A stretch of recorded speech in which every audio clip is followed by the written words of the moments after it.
Hello, my dear children. Welcome to Hidaya online class. I am Prasida, your social science teacher. So let's start our social science class. Okay, today we are going to start a new lesson, Gift of the Nature. Gift of the Nature. Before going to the lesson, I am going to take all to a wonderful place. Are you ready to come with me? Okay, let's go.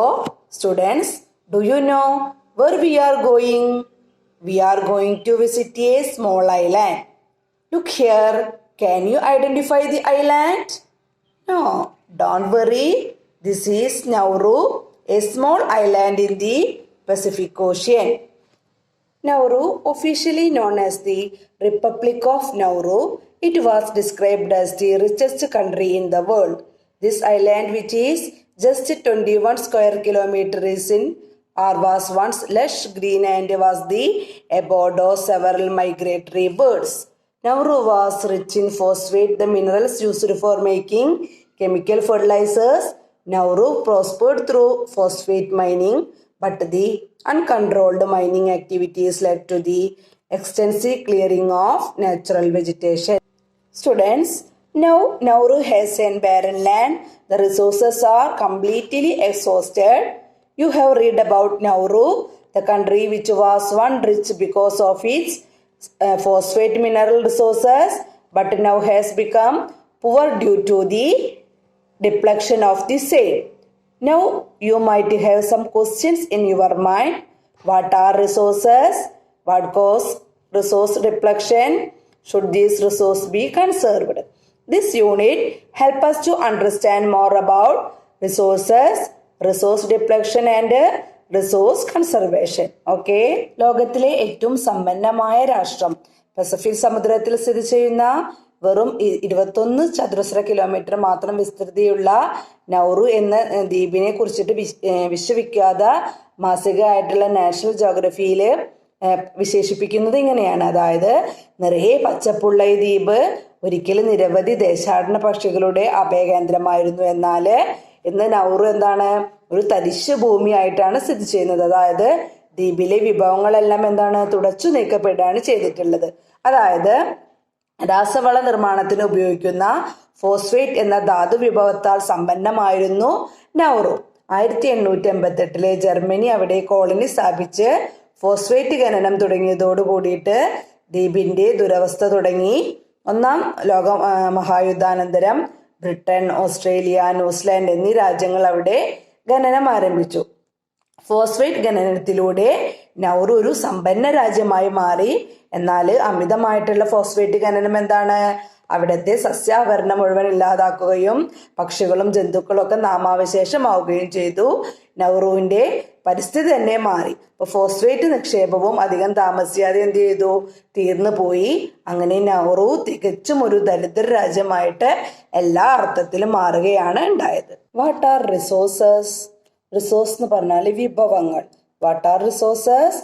Those things useful to man are called resources.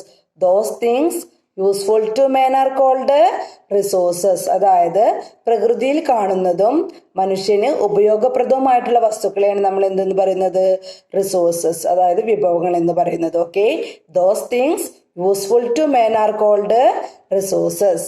Okay, clear? The things directly obtained from nature and are useful to man are called natural resources. The things directly obtained from the nature and are useful to man are called natural resources. അതായത് പ്രകൃതിയിൽ നിന്ന് നമുക്ക് നേരിട്ട് ലഭിക്കുകയും ഉപയോഗയോഗ്യവുമായിട്ടുള്ള വിഭവങ്ങളാണ് എന്ത്, natural resources. Okay, resources are called the gift of nature. Resources are called the gift of the nature. Rocks, minerals, soils, rivers, etc. are resources.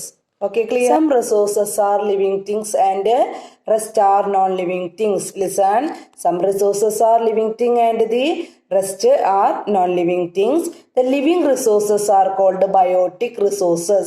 The living resources are called biotic resources. അതായത് എന്താണ്, ജീവനുള്ള വിഭവങ്ങൾ biotic resources എന്ന പേരിൽ അറിയപ്പെടുന്നു. The living resources are called biotic resources and non-living resources are called abiotic resources. ജീവനില്ലാത്ത വിഭവങ്ങള് abiotic resource എന്ന പേരിലാണ് അറിയപ്പെടുന്നത്. The living resources are called biotic resources and non-living resources are called abiotic resources.